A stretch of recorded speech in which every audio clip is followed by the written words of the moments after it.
us have been in touch with their individual complaints, but we've also heard from a group of owners, all from one particular estate in Sussex. For years, they've been battling to get a water feature fixed. The delay's been bad enough, but now Persimmon wants them to pay. This is the water feature the residents of Eastbourne were expecting. The most fantastic water feature of its kind. But this is the one they got. For Sandra Cheeseman and her neighbours, just not good enough. I've lived here since 2004.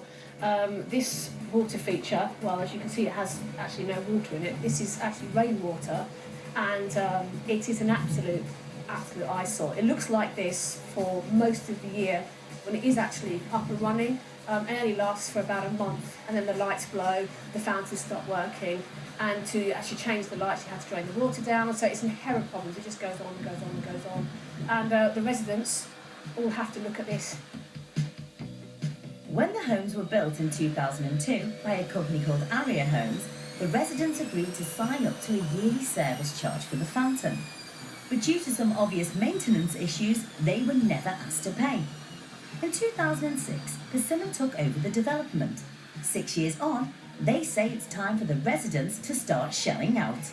We are happy to pay. The residents know that they have to pay because we all bought our houses knowing that, but we want to pay for a water feature that, well, fundamentally has got water in it and actually works for a period of time. We all bought into a water feature that was supposed to enhance our property and our living here, and this doesn't do that.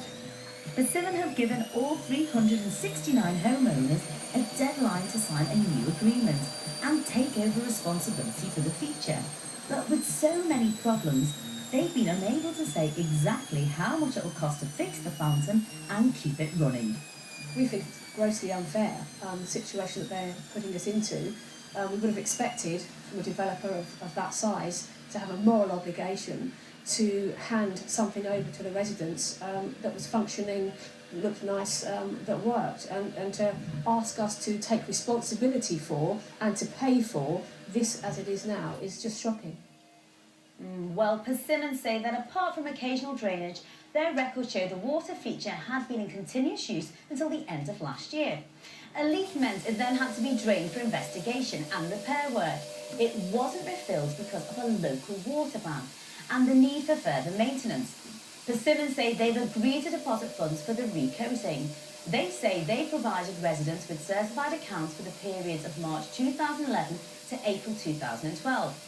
They've undertaken a recent independent survey of the feature and say it will be in working order before being passed to residents' control. Now, in the weeks leading up to Christmas, many